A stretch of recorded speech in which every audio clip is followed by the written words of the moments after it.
I love this road. This road is just special for me. The reason for this is because it goes to a little town being called Cornimo, and that is a place where witches used to be. Witches used to gather together in these forests, for example. Witches came together to do a lot of rituals together, a lot of ceremonies, and all were hidden from humans so that they didn't see. Because this is very, very in the middle of the forests, and so they were hidden well here in this forest. So they did their rituals undiscovered, undetected by anyone else. They did even skyclad rituals, as I heard. And still to this day, to this place over there are still witches. Still, but not dragon witches, of course. They are just witches. So I was very interested to know what they were doing, and I was interested in their backstory, and I was listening all the time, and it was, I can feel this in this forest. There is a lot of energy here. Unfortunately, there is no gate of the dragon yet. Before I came to this place, and I did my rituals over here. I did my ceremonies, and I did draconic energies. I released draconic energies here. Now you can feel the energies. It's together with what they did, but what I did as well. That is what makes you a witch, and I love it. I love this what you can do, what you can release, all of the power and energies from whatever is with you. It's so beautiful. And to say, my brothers and sisters, I'm a worshipper of Tiamat, an ancient goddess of Babylonia. Tiamat, why would I even worship a goddess like this? That is actually a good question that was told me. I mean, why would you even worship a goddess like that? Because all of the story says that she is dark and she's chaos. Why should you even worship a thing like this? I said, when I was awakened in 2005, I felt a dragon by my side. This was not Tiamat, but this was a dragon. This was a dragon that was very close and connected with me. I cried. I had emotions like chaos, a whirlpool of everything that I could feel, every single thing. I mean, it was just, I didn't know what this was. And yet I was so happy, and yet I was concerned, and I could even see into the other side when I could see and view the dragon. And that was, I didn't know what to think of it. Later, just a year later, I came to discover an energy that was already with me. But then I just discovered this. And this discovering was actually my first knowledge of what a goddess is. And that was Tiamat, that I could finally feel. I thought that she visited me, but in fact, she was always with me, and that is what I came to discover later. She didn't arrive, she just made herself known. Made herself known because you were becoming stronger with draconic energy, with the dragon by your side, who is teaching you the ways of draconic energies and awakening. I mean, and then she made herself known, and that, my brothers and sisters, Tiamat. Why do I worship Tiamat? Now that I just want to make everyone know why I would worship a deity like this. Why do I even kneel down before a deity that is known for darkness and chaos? Yet I kneel down for her, and she made me know. That was the first thing that she said. Don't kneel down for me. I mean, we are equal. That is what she made me know, but I could not help it. She was so... Tiamat is so, beautiful. Beautiful. I mean, I cannot even describe how beautiful she is. She is indeed a goddess. A goddess that I could not help it from kneeling down before her. That is why I always wonder why people worship gods while they never saw them, why they never felt them. They just blindly follow gods because people said it, because they want advantages from this. And that is what you cannot do on the Dragon's Path. I mean, you cannot say to anyone, if you worship, then you go to heaven. No, that is not what you do. That is so fake. That is a fake spirituality. If you promise something, I do not promise anything or anyone to go on the dragon's path. If you hear the name dragon, then there should be a trigger inside of you, and that is how you awaken, and that is how you go on the dragon's path. With Tiamat just arrived, made herself known, and she, my brothers and sisters, feels like a mom, like a mother, and she is and that is also what I feel later on when I discovered the second encounter with also a god that was already there, but made himself known, and that was Leviathan. And he felt the other way around, even though I questioned my own faith when he made himself known. He made himself known, and I felt a father-like figure. Even though it's not even known what Leviathan is, a male or a female, but I felt very much a father figure. But I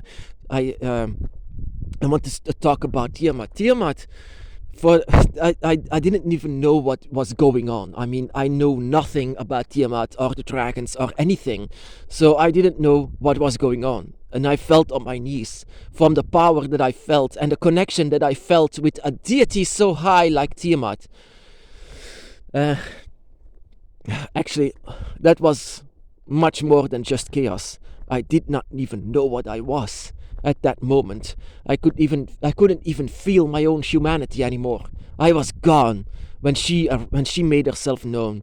But she's a very, and I didn't know about this. I mean, I didn't even know what she was, but she is a very loving figure. I mean, she cares. It was very clear to me that she cares a lot for me, and I said I'm not worthy, and she made me know, yes you are, and that is so beautiful. I mean, yes you are. I mean, and then she has wings, you know. Tiamat has wings, and she just her wings are giant, and that is how she managed to cover you in her wings. And that was a moment that I was blinking with my eyes. I didn't know what was going on, but this feeling was beautiful.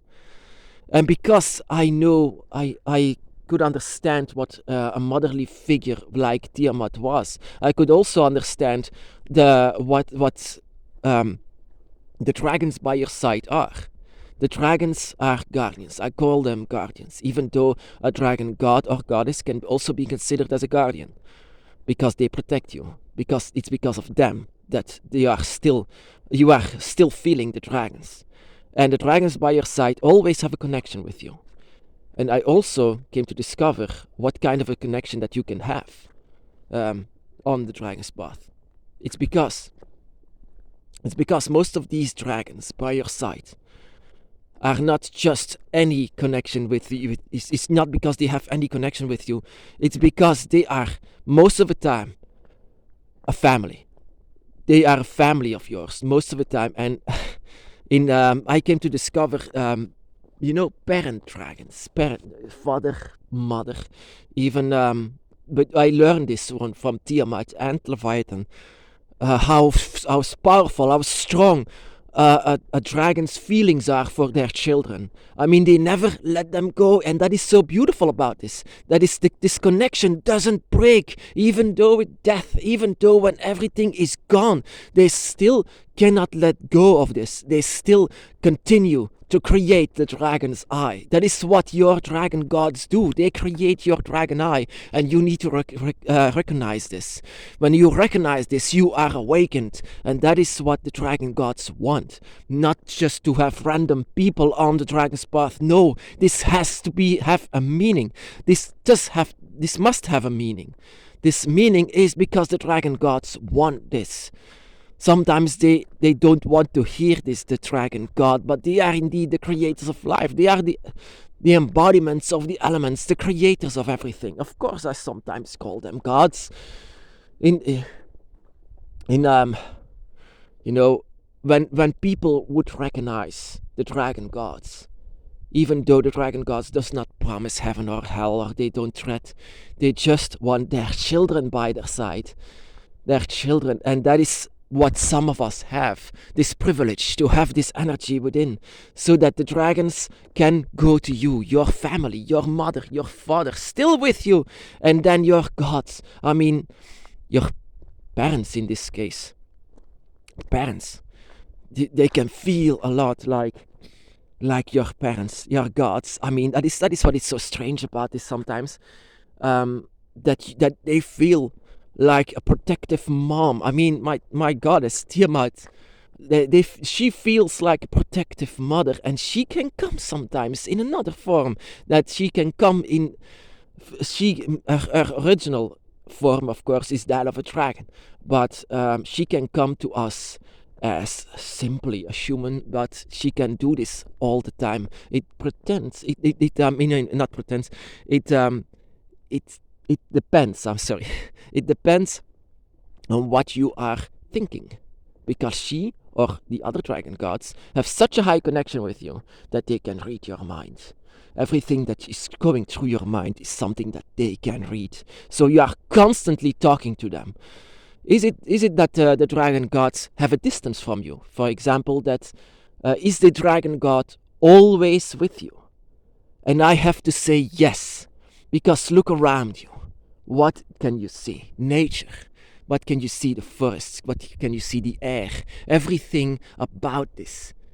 They are one with it. One with nature. One with the dragon. One with the gods. So they are always with us. But just like the Guardians, they can have less contact because of the wrong time of year or things like this. Don't be afraid if you lesser feel them. It's not because they are not with you. They just have lots more difficulties to connect with you. And once your awakening occurs, that is because your dragon god has found a way for your guardians to let them come through. Tiamat. She's something, yeah. She's very special. She's feared by humans, but what don't they fear? They fear everything. I mean, I have such a high distance now with humans. I always had this, a very far distance with humans, and now I know actually why. They fear Tiamat, they fear Leviathan, they fear everything that they don't understand. But I understand her very much. And we should understand the dragons that is by your side. Of course, take some time. You don't need to understand everything at once. Once you have this connection with the gods or the dragons, you don't need to understand everything at once. Take some time. Time will tell you everything about the dragons by your side and even yourself.